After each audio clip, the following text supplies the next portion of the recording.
Nghiệp xui đom cha để sao tầm mà son mấy ai đom có bàn trên cho room sầm mái dập về mìnhเป็นmột ngày trong châu pi ngàyแต่ហើយ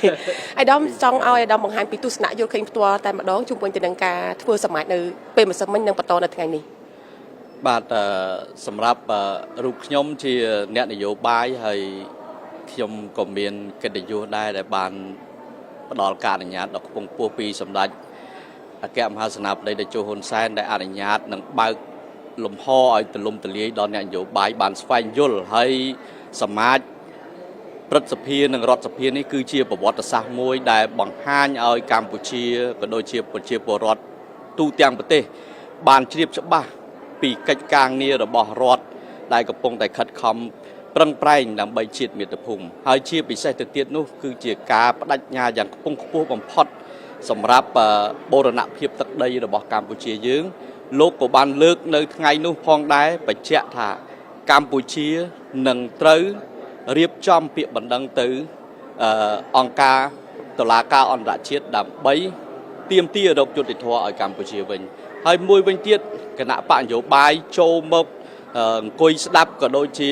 ចូលរួមការប្រជុំនៃអង្គសមាជនេះគឺដើម្បីយកបទពិសោធន៍ក្នុងការរៀបចំទស្សនៈទាន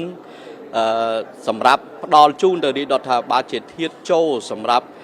ការអភិវឌ្ឍប្រទេសផងដែរបាទไอ้ดอมពាក់ព័ន្ធជាមួយនឹងភាពដឹកនាំរបស់សម្ដេចតេជោវិញក្នុងនាមជាប្រធានសមាជម្សិលមិញលោកហាក់បីដូចជា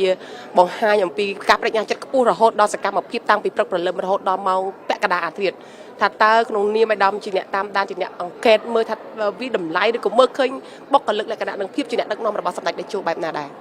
ខ្ញុំឃើញលោកមានសុខុមាលភាពល្អរឹងមាំ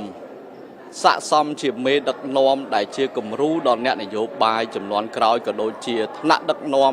បន្តវេនផងដែរដោយសារអីមិនដែលមានទេនៅអង្គប្រជុំរហូតទៅដល់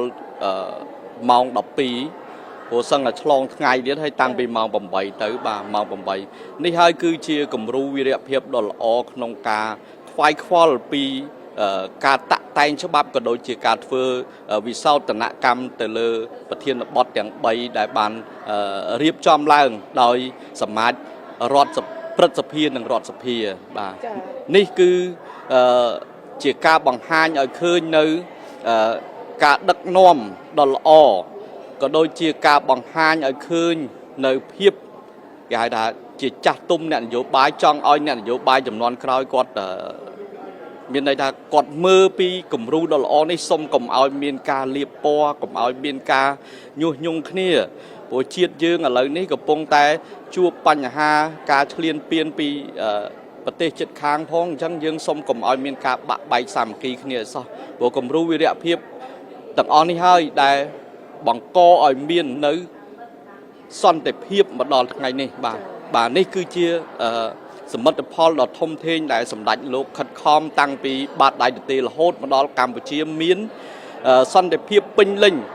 និងស្ថិរភាពនយោបាយបានយ៉ាងល្អបាទចុងក្រោយអាដាមមើលឃើញថានេះវាជាដំណើរលទ្ធិប្រជាធិបតេយ្យទេឬក៏ឆ្លុះបញ្ចាំងនៅអំពីបរិបទនយោបាយនៅក្នុងប្រទេសកម្ពុជានេះគឺជាលទ្ធិប្រជាធិបតេយ្យសេរីពហុបកយ៉ាងពិតប្រាកដបានជាខ្ញុំហ៊ាននិយាយដូច្នេះដោយសារលំហនៃការចូលរួមទាំងអស់នេះមិនមែនតែស្ថាប័នរដ្ឋទេមានទាំងស្ថាប័នគណៈបកនយោបាយដែលមកពីឧត្តមក្រុមប្រឹក្សាពិគ្រោះនិងផ្ដល់យោបល់បានចូលមកសិក្សាដើម្បីយល់ពីការធ្វើវិសោធនកម្មច្បាប់បាទការធ្វើសមាជដើម្បីយកទៅតាក់តែងជាទស្សនៈទានក៏ដូចជាតាក់តែងជាគោលនយោបាយក្នុងការរៀបចំគណៈបករបស់ខ្លួនក៏ដូចជាធាតុចូលដល់រាជរដ្ឋាភិបាលនីតិកាលទី7បាទអរគុណមេដាមអរគុណច្រើន